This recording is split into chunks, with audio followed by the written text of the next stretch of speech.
अस्सलामु अलैकुम वरहमतुल्लाह। मोहतरम सामिईन और दीनी भाइयों, मुफ्ती आलमगीर दानिश यूट्यूब चैनल पर आप सभी दोस्तों अहबाब का खैर मकदम और तहे दिल से इस्तकबाल है। क्या हयातुस सहाबा की तालीम हर आलिम कर सकता है या हयातुस सहाबा की तालीम के वास्ते आलिम के लिए तबलीग में साल लगा होना ज़रूरी है? अजीज दोस्तों, ये बड़ा अहम मसला है।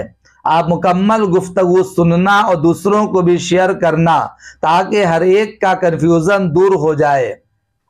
आजकल दावत व तबलीग और जमाती साथियों ने एक अजीबो गरीब बात गढ़ ली है कि हयातुस सहाबा की तालीम वही आलिम करा सकता है या वही इमाम करा सकता है जिसका तबलीगी जमात में साल लगा हो। जिसका साल न लगा हो, खा वो कितना बड़ा आलिम हो, तबलीगी जमात के हल्का में वो हयातुस सहाबा की तालीम नहीं करा सकता। चुनांचे एक साहब ने दारुल उलूम देवबंद के दारुल इफ्ता से यही सवाल किया कि क्या साल लगाए हुए उलमा सिर्फ हयातुस सहाबा की तालीम कर सकते हैं या जिन उलमा का वक्त नहीं लगा हुआ है वो भी कर सकते हैं? तो दारुल उलूम देवबंद के मुफ्तियाने किराम ने जवाब दिया, जिन लोगों को अल्लाह ताला ने सआदत बख्शी कि उन्होंने मुकम्मल दीन की और कुरान व हदीस की तालीम हासिल की, उनके मकाम को अल्लाह ताला ने बहुत बुलंद फरमाया। यरफ़इल्लाहु अल्लज़ीना आमनू मिनकुम वल्लज़ीना ऊतुल इल्म दराजात। इसी तरह अल्लाह ताला ने उलमा का जो मकाम ऊंचा किया है, खा वो साल लगाए हुए हों या साल न लगाए हुए हों, इसका दर्जा वारिसे अंबिया का बताया। इन्नल उलमा वरसतुल अंबिया।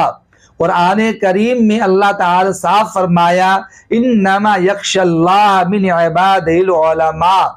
अब इनका हक है कि कौम को अच्छी बातें बताते रहें और बुरी बातों से रोकते रहें। कुरान पाक का तर्जुमा हो, हदीस शरीफ की तालीम हो, हयातुस सहाबा की तालीम हो, सबका हक ये उलमा रखते हैं।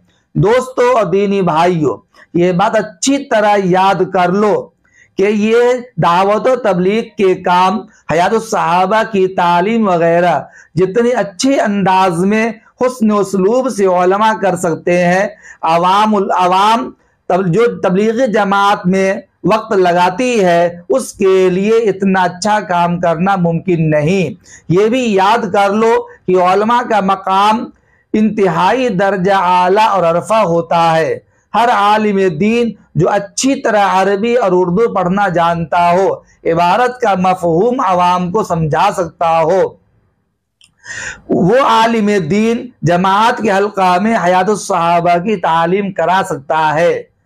ये कहना कि जिस आलिम दीन का तबलीगी जमात में साल न लगा हो वो तालीम नहीं करा सकता, ये इंतहाई दर्जा दकियानूसी सोच है। आजकल जो तबलीगी जमात में बिगाड़ पैदा हुआ है और तबलीग जो इंतशार और खलफशार का शिकार है, इसकी बुनियादी वजह यही है कि 3 दिन 10 दिन चिल्ला लगाने वाले तबलीगी अहबाब उलमा को हकीर निगाहों से देखते हैं, जबकि असल रहबर तो उलमा हैं। जब ये हदीस व तफसीर की सारी किताबें पढ़ा सकते हैं और अच्छी तरह दर्स व तदरीस अंजाम दे सकते हैं, अच्छे खिताबात से उम्मत को रहनुमाई कर सकते हैं, तो फिर हयातुस सहाबा की तालीम क्यों नहीं दे सकते? लिहाजा ए तबलीगी भाइयों, आप अपनी सोच बदलो और सही राह पर चलकर तबलीगी काम को अंजाम दो। अल्लाह आपको सही समझ अता फरमाए। खुलासा ये निकला कि हर आलिम दीन तबलीग के हल्का में वहां अगर मौजूद हैं तो हयातुस सहाबा की तालीम करा सकते हैं। तबलीगी जमात में साल लगा होना कोई ज़रूरी नहीं है कि वही हयातुस सहाबा की तालीम करे, बकिया और कोई आलिम दीन हयातुस सहाबा की तालीम नहीं कर सकता, ऐसा कतई कुछ नहीं है। अगर कोई तंग नजरी से काम लेता है और यूं कहता है कि तबलीगी जमात में साल लगा होना ज़रूरी है हयातुस सहाबा की तालीम के लिए, तो इंतहाई दर्जा दकियानूसी और तंग नजरी वाली सोच है। अल्लाह ताला इससे पूरी उम्मत की हिफाजत फरमाए। उम्मीद करता हूं कि आपका कंफ्यूजन अच्छी तरह दूर हो गया होगा। अल्लाह बेहतरीन समझ अता फरमाए। अस्सलामु अलैकुम व रहमतुल्लाह।